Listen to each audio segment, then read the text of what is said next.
Friends, welcome my YouTube channel. मैं संपत सिंह आज आपके लिए लेके आया हूँ एक टॉपिक। दैनिक जीवन में रसायन जो हमारा चल रहा था उसमें हमने अम्ल पढ़ लिया था, एसिड। और आज हम दूसरा पढ़ेंगे क्षार यानी बेस के बारे में पढ़ेंगे। तो अम्ल वाला जो टॉपिक आपको देखना है वीडियो, तो मैं उसका जो लिंक है वो डिस्क्रिप्शन में दे दूंगा, तो आप वहां से देख लेना। तो आज हम सिर्फ और सिर्फ बेस यानी क्षार के बारे में पढ़ने वाले हैं। तो यहाँ जो हम उनके जो गुणधर्म पढ़ेंगे क्षार के, वो लगभग कई गुणधर्म है वो जो एसिड है उससे मैच करेंगे और कुछ डिफरेंट या कुछ अलग आएंगे। तो चलो शुरू करते हैं। सामान्य गुणधर्म, क्षार के सामान्य गुणधर्म।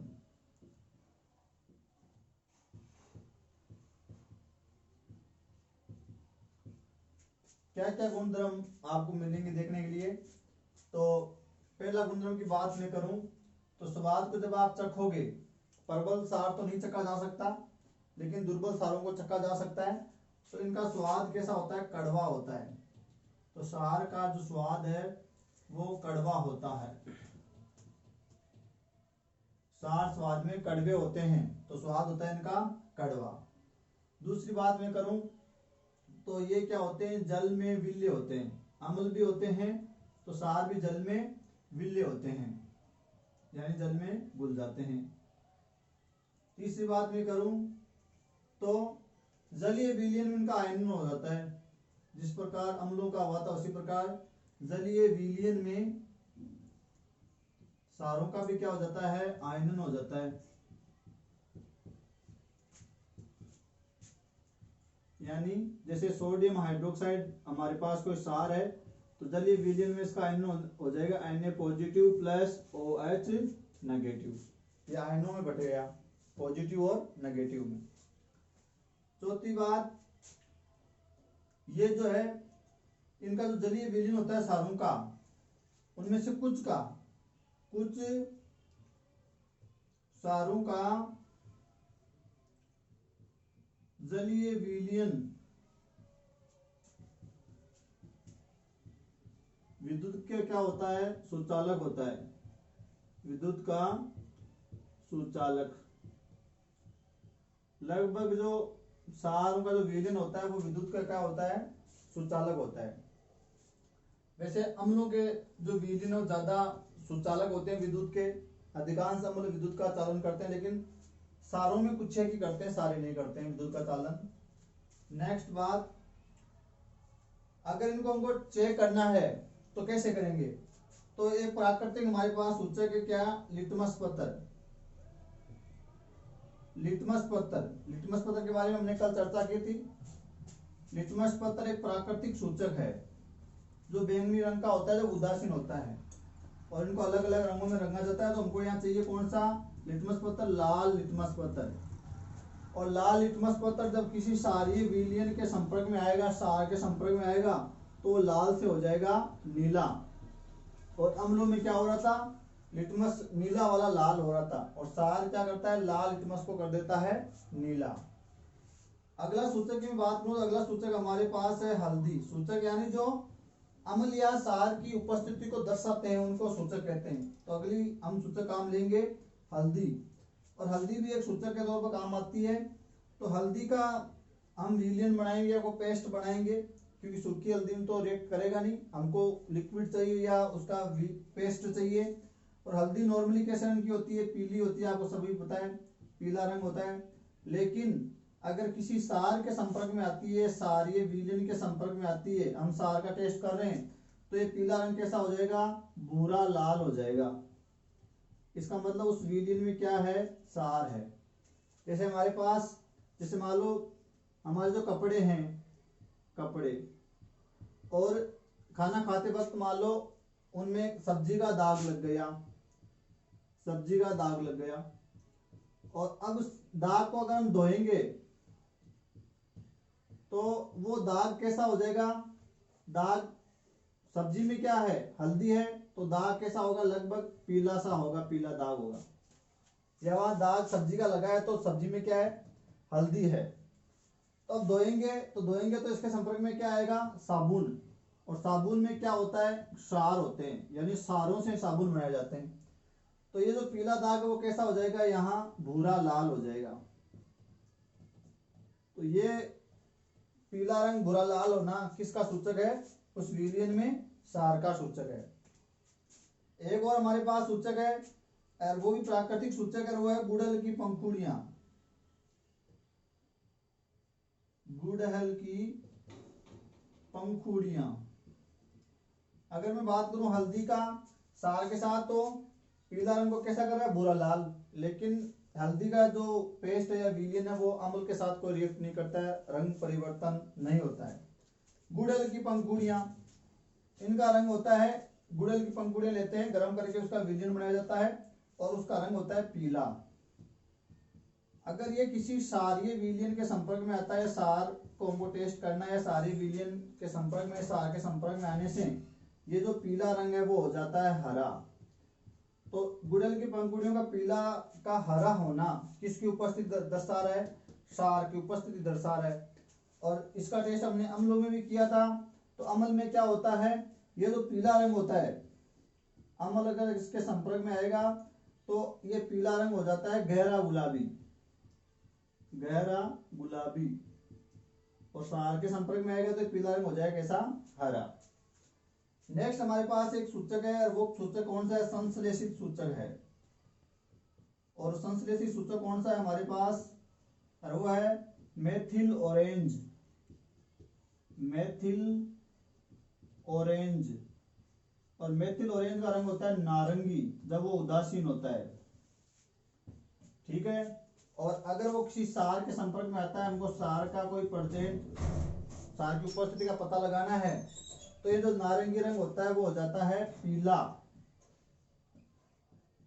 नारंगी रंग हो जाता है पीला। तो मेथिल ऑरेंज जो संश्लेषित सूचक है वो सारीय विलयन या सार के संपर्क में अगर पीला हो रहा है तो उस विलयन में क्या मौजूद है? सार मौजूद है। और अगर यहाँ मैं बात करूं अम्ल की, अम्ल के साथ क्या होगा? तो ये अम्ल अगर है हमारे पास तो ये नारंगी जो रंग है वो हो जाएगा लाल। तो नारंगी रंग का लाल होना उपस्थिति दर्शाता किसकी? अम्ल की। और नारंगी रंग का पीला होना उपस्थिति दर्शाता किसकी? सार की। तो ये हो गए हमारे पास कुछ सूचक जिससे हम उस विलयन में अम्ल है या सार है उसकी उपस्थिति का पता लगा लेंगे।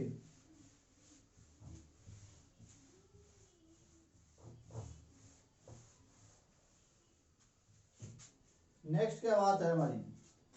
नेक्स्ट जो हमने कल पढ़ी थी, अम्ल और सार की जो अभिक्रिया होती है वो कैसी होती है? उदासीनीकरण होती है।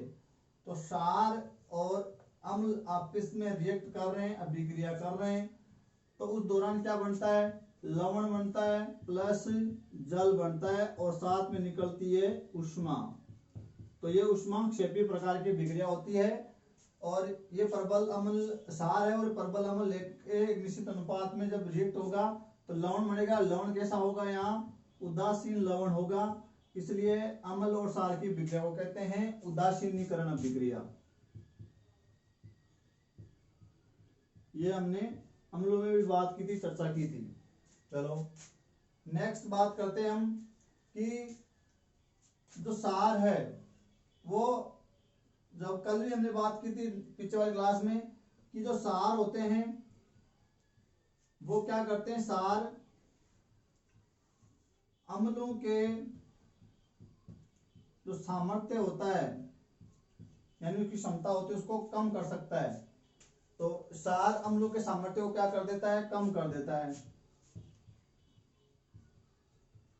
यानी उसको वो उदासीन कर सकता है, उसकी शक्ति को कम कर सकता है सार, किसकी? अम्ल की। और अम्ल कर सकता है किसकी? सार के सामर्थ्य को, उसकी क्षमता को कम कर सकता है। नेक्स्ट बात करें हम तो कुछ रासायनिक अभिक्रिया देख लेते हैं। जैसे ये हो गई एक रासायनिक अभिक्रिया उदासीनीकरण। इसी प्रकार जब हमने पिछले क्लास में पढ़ा था कि जब धातु के साथ अम्ल अभिक्रिया करता है तो कौन सी गैस निकलती है?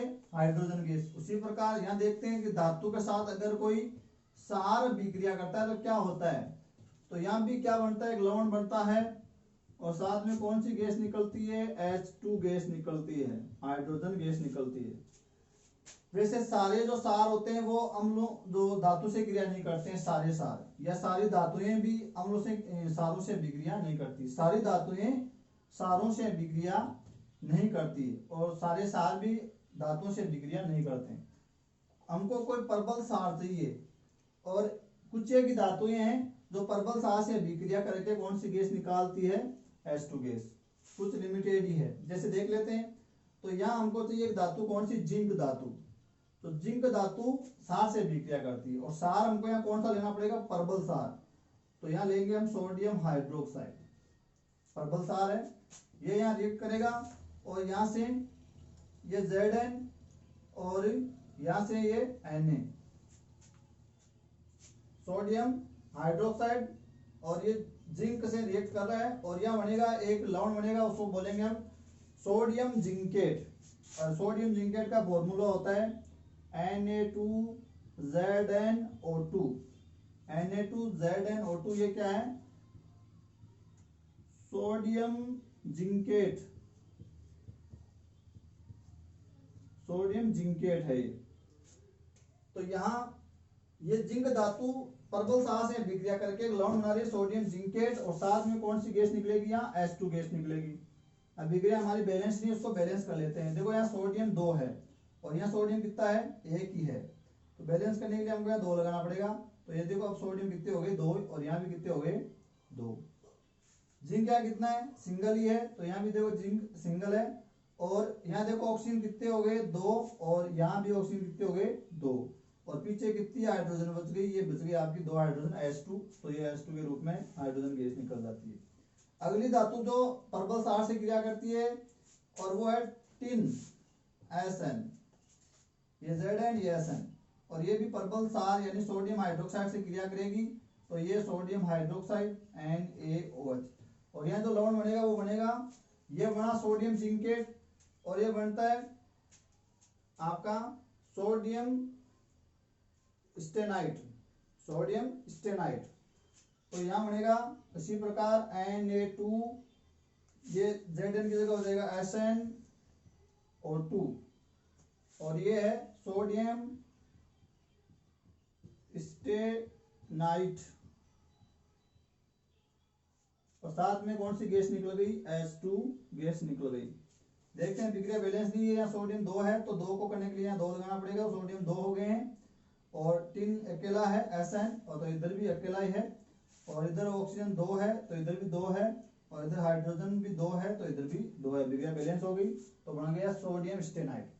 और अगली धातु है हमारी वो जो सार से विक्रिया करेगी वो है एल्यूमिनियम, और ये इसमें जल का होना जरूरी है साथ में, और एक ले लेंगे हम सार, यही प्रबल सार होना जरूरी है।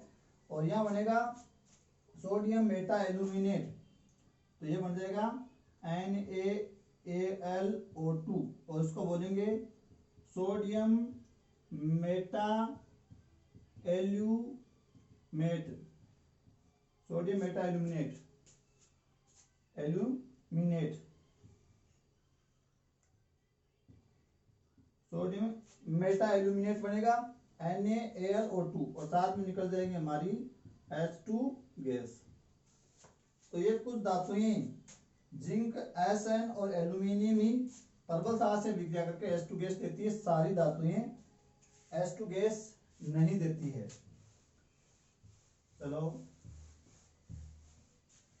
अम्लों में हमने पढ़ा था कि धातु का ऑक्साइड, धातु ऑक्साइड जब क्रिया करता है तो लवण प्लस जल बनाता, और यहां हम लेंगे अधातु ऑक्साइड। तो सार की अधातु ऑक्साइड के साथ अभिक्रिया, और अधातु हम लेंगे यहाँ कार्बन डाइऑक्साइड, ये अधातु है कार्बन, और ऑक्साइड का मतलब ऑक्सीजन का जुड़ना। तो ये हो गया धातु का अधातु ऑक्साइड, कार्बन डाइऑक्साइड। और यहाँ हम रिएक्ट कराएंगे किसके साथ, सार के साथ, और सार वही ले रहे हैं प्रबल सार, सोडियम हाइड्रोक्साइड। और ये यहाँ क्रिया करेगा और बनाएगा सोडियम कार्बोनेट Na2CO3 प्लस क्या बनेगा, जल। तो ये सोडियम कार्बोनेट है, सोडियम कार्बोनेट जो क्या है, लवण है। तो यहां बन गया लवण प्लस क्या बन गया, जल बन गया। और ये अधातु कार्बोनेट, सॉरी अधातु ऑक्साइड, ऑक्सीजन जुड़ा है तो ऑक्साइड, और ये कार्बन है धातु तो है धातु ऑक्साइड, तो सार से विक्रिया करता है लौन प्लस जल बनता है। तो ये हो गया हमारा सार और ये हो गया हमारा अधातु ऑक्साइड। अब विक्रिया बैलेंस नहीं है, यहाँ सोडियम 2 है तो 2 करने के लिए 2 लगा देंगे तो 2 हो गए, इधर भी 2 हो गए। कार्बन 1 है, ऑक्सीजन कितने हैं यहाँ 2 तो यहाँ है और 2 यहाँ है 4 है, तो 3 और 1 4, और हाइड्रोजन कितने हैं 2 है, तो ये हो गए 2, तो हमारी क्या हो गई अभिक्रिया बैलेंस हो गई। चलो ये हो गई सार की अधातु ऑक्साइड के साथ अभिक्रिया। नेक्स्ट जो है वो है कि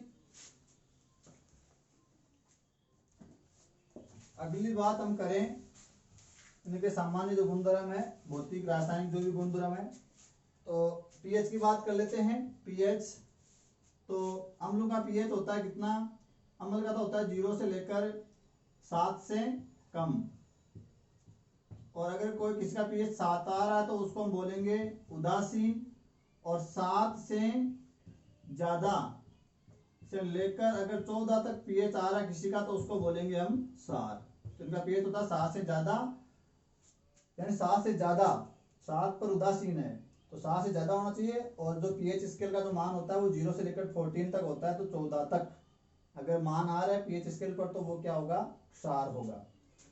नेक्स्ट बात करें इनकी प्रकृति की, नेचर की, तो इनकी प्रकृति होती है संक्षारक, अम्लों की तरह। अम्लों की तरह ये भी कैसे होते हैं संक्षारक होते हैं। और दूसरी बात जो प्रबल सार होते हैं, स्ट्रॉन्ग एसिड होते हैं, वो त्वचा के लिए अम्लों की तरह क्या होते हैं दाहक होते हैं, उसको जलाने वाले होते हैं, त्वचा को जलाने वाले। तो प्रबल सार त्वचा के लिए दाहक होते हैं।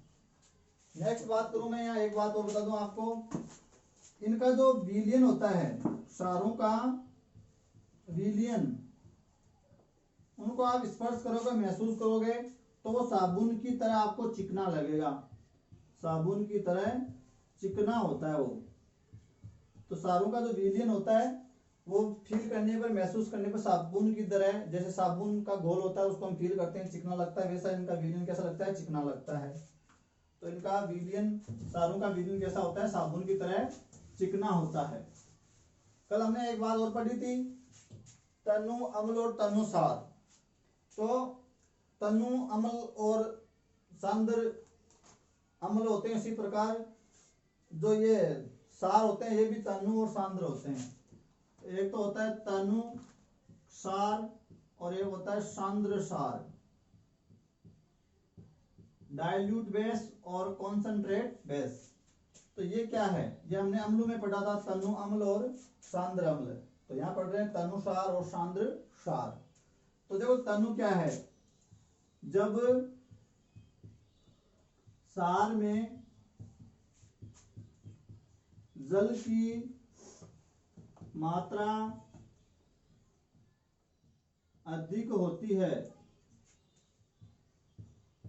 तो उसे क्या बोलते हैं आपका तनु सार। यानी जब सार में जल की मात्रा तो ज्यादा है और सार की मात्रा कम होती है, तो जब सार में जल की मात्रा अधिक हो तो उस सार को क्या बोलेंगे हम तनुसार। यानी जल तो ज्यादा और सार कम, तो ऐसे विलियन को बोलेंगे हम, या ऐसा जो सार उसको क्या बोलेंगे तनुसार, जल ज्यादा और सार कम। दूसरा, जब सार की तुलना में जब पानी की तुलना में सार अधिक हो तो उसे क्या बोलेंगे, उसे बोलेंगे हम सांद्र सार। जब पानी की तुलना में सार ज्यादा है अधिक है तो उसे बोलेंगे हम सांद्र सार। यानी यहाँ क्या है, पानी की तुलना में सार अधिक है तो सार तो क्या होगा ज्यादा और पानी क्या होगा कम, तो उस सार को हम क्या बोलेंगे सांद्र सार। अब एक लास्ट हम बात करेंगे एक सारणी की, वो है कि सार, अभी हम बात कर रहे थे प्रबल सार और दुर्बल सार की, कि भाई दुर्बल को हम चख सकते हैं, उनका टेस्ट ले सकते हैं, लेकिन प्रबल सार का नहीं ले सकते। तो स्ट्रॉन्ग बेस और वीक बेस, जैसे हमने प्रबल अम्ल और दुर्बल अम्ल पढ़ा था, इसी प्रकार हमको यहाँ पढ़ना पड़ेगा प्रबल सार और दुर्बल सार। तो ये बात आपको, ये टेबल बहुत इंपॉर्टेंट है। तो यहाँ हमारे पास एक तो क्या होगा, प्रबल सार, और एक क्या होगा, दुर्बल सार, वीक बेस। अब प्रबल दुर्बल की हमने पिछले वाली क्लास में बात की थी। प्रबल वे सार जो जलीय विलयन में पूरी तरह से आयनित हो जाते हैं या पूरी तरह से वियोजित हो जाते हैं, वो तो कहलाते हैं प्रबल सार। या जो जलीय विलयन में ज्यादा मात्रा में OH माइनस आयन देते हैं, तो वे सार जो जलीय विलयन में पूरी तरह से आयनित होकर ज्यादा मात्रा में OH माइनस आयन देते हैं, या उनका आयनन ज्यादा हो रहा है, ज्यादा मात्रा में OH माइनस आयन देते हैं और उनका पूरी तरह से वो वियोजित हो जाते हैं, उनको तो कहेंगे प्रबल सार। और वे सार जो जल में पूरी तरह से वियोजित नहीं होते हैं, कम मात्रा में OH माइनस आयन देते हैं, उनको कहते हैं दुर्बल सार। तो ये बात हो गई हमारी। और प्रबल अम्ल में क्या था, जो ज्यादा मात्रा में H प्लस आयन देते हैं वो प्रबल, और जो कम मात्रा में H प्लस आयन देते हैं वो दुर्बल अम्ल। तो प्रबल सार की बात करें तो कौन कौन आएगा इसमें शामिल। तो पहला है हमारा lithium hydroxide, lithium hydroxide LiOH, lithium hydroxide LiOH, पहला सार। दूसरा है सोडियम हाइड्रोक्साइड NaOH, ये क्या है, सोडियम हाइड्रोक्साइड, और इसको एक नाम और देते हैं, इसको कहते हैं कास्टिक सोडा, कास्टिक सोडा। अगला आता है हमारा KOH, यानी पोटेशियम हाइड्रोक्साइड, पोटेशियम हाइड्रोक्साइड, और इसको कहते हैं कास्टिक पोटाश, ये कास्टिक सोडा और ये कास्टिक पोटाश। अगला आता है हमारा rubidium hydroxide RbOH, rubidium hydroxide प्रबल सार है। अगला आता है caesium hydroxide CSOH, caesium hydroxide.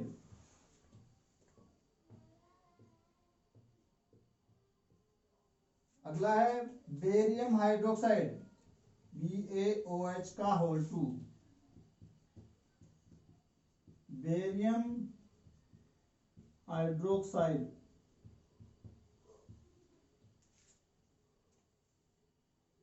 तो ये हो गए हमारे कौन से सार, प्रबल सार। Lithium hydroxide, potassium hydroxide, lithium hydroxide, sodium hydroxide, potassium hydroxide, rubidium hydroxide, caesium hydroxide और बेरियम हाइड्रोक्साइड, ये है प्रबल सार के एग्जांपल। अब देख रहे हैं दुर्बल सार कौन से हैं। तो पहला आ रहा है हमारा ammonium hydroxide NH4OH, ammonium hydroxide, ammonium hydroxide. दूसरा ले रहे हैं हम यहाँ मैग्नीशियम हाइड्रोक्साइड MgOH का whole 2, magnesium hydroxide, magnesium hydroxide. Calcium hydroxide CaOH का होल 2, कैल्शियम हाइड्रोक्साइड। नेक्स्ट ले रहे हैं हम यहाँ हमारा pyridine C5H5N, pyridine दुर्बल सार है। एमीन RnH2, यानी एमीन्स या एमीन, दुर्बल सार है। और एक है एनिलीन, यानी C6H5NH2, एनिलीन। तो ये हो गए कुछ दुर्बल सार। Ammonium hydroxide, magnesium hydroxide, calcium hydroxide, pyridine, amine, aniline, और एक और लिख देता हूं एल्यूमिनियम हाइड्रोक्साइड, AlOH का होल थ्राइस, एल्यूमिनियम हाइड्रोक्साइड। तो ये हो गए हमारे प्रबल और दुर्बल सार। आशा करता हूँ वीडियो आपके समझ में आया होगा। कोई डाउट है तो आप कमेंट करके पूछ सकते हो। वीडियो अच्छा लगा हो तो लाइक करना, चैनल को सब्सक्राइब करना और हमसे जुड़े रहना। हम लगातार वीडियो अपलोड करते रहते हैं। Thank you for watching.